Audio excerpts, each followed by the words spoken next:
Welcome, ancient dreamers, rebel teachers, and sacred masters.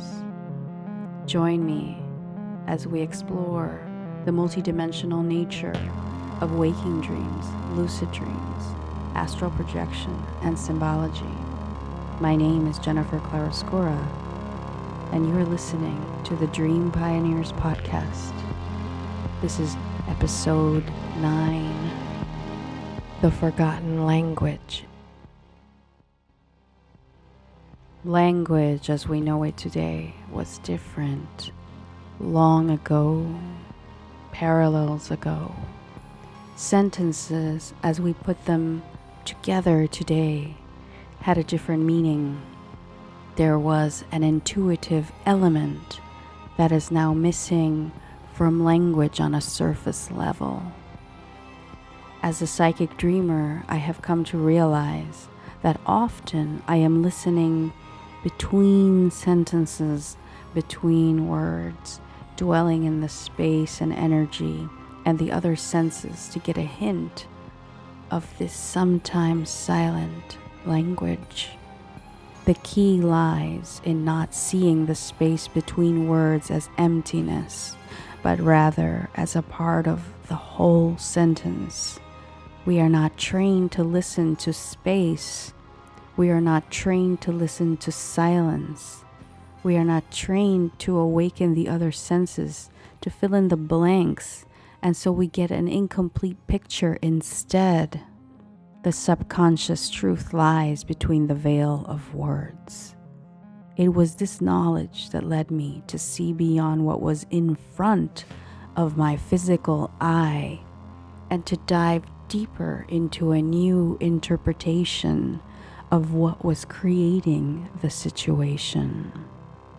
I even found myself closing my eyes or blurring my own vision so as to allow this other message to come through. I did this almost instinctively, and I have never stopped this method of deciphering energy behind the scenes. I was born with dream vision, dream awareness, and symbolic awareness. It is a part of my heritage somehow. When someone talks about their dream, they are really bridging that energy into this reality, and it begins to fill in that space between spoken language. Energy. This is the missing element that is absent from our language culture today. It is as if we have to relearn how to speak and how to listen in order to experience the wholeness of the experience, the sacredness that so often gets described as the silent witness. The sacred dialogue begins with what is in front of your eyes as only the first layer of awareness. As I look into the layer behind the scene, behind that scene, I am also aware and describing to myself the situation on the first layer, dreaming the situation awake. It is as if you're putting your attention and the intention to that attention to what you are seeing, and it begins to come alive in a different way. It begins to come alive from within you, not outside of you. This begins to loosen my grip on reality. It is a dissolving process, blurring the first layer of illusion enough to see the play of energies and whatever else may arise. Sometimes I see another aspect of the person I am with, like spirit or energy, right next to them or above them, overlapping them, and they tell me their real intention, what they're really thinking about, not the small talk, not the chit chat. It's real. When it doesn't happen directly, then I get the intention in a dream. I will have a normal conversation, and then at night they come to me with the real self. The imagination is an important portal to the dissolving element. It is to confuse the physical mindset from grasping back into what it believes is reality. The first times I let go and allowed my awareness to expand and peek beyond the scene, I realized how disconnected both worlds were. There was a division, but what was dividing us from the awareness and sight of energy? Suddenly, I felt like I was walking in a ghost town. Waking reality was like a ghost town. That other side was so active and alive with energy and beings, but it was uninhabited by my own people, by people's awareness, by humanity, by this aspect of humanity. It was divided. It was a soul loss on a massive planetary scale. And so I began to educate myself with sacred books on energy, astral dreaming, philosophy, magic, poetry, in order to understand what was happening to me during these sudden travels into other planes. I began to feel like I was leading a double life. I was on an empty train ride on a mission to figure out what went wrong. Where was our memory?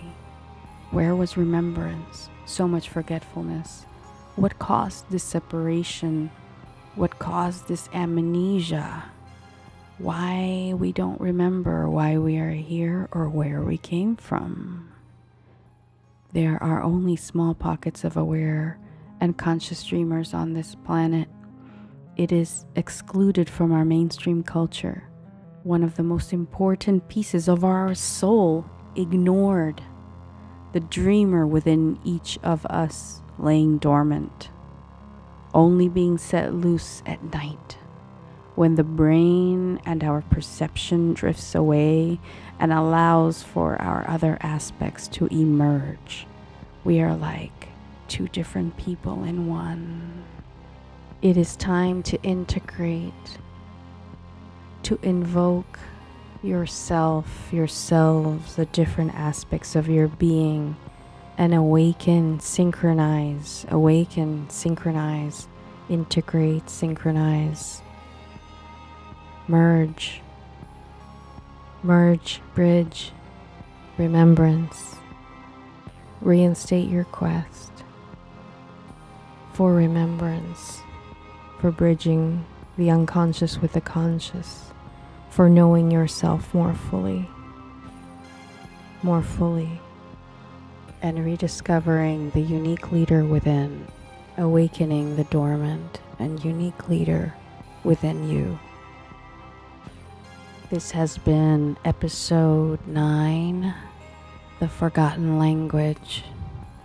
I've been posting these podcasts weekly, and last week I missed a week because I was editing a video instead for my YouTube channel.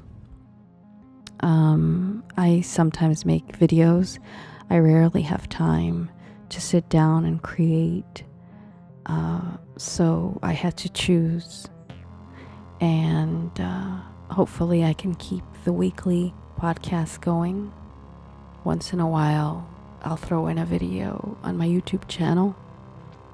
You can search Dream Pioneers on Facebook, Instagram, YouTube, and Twitter. I also have a website, dreampioneers.com, and a store where there lies a hypnotherapy journey to integrate the dreamer into waking reality, into your unconscious. For those of you listening to this podcast, you can go to the store and receive a special discount just by entering podcast as the coupon. Thank you for tuning in once again. My name is Jennifer, and until next time.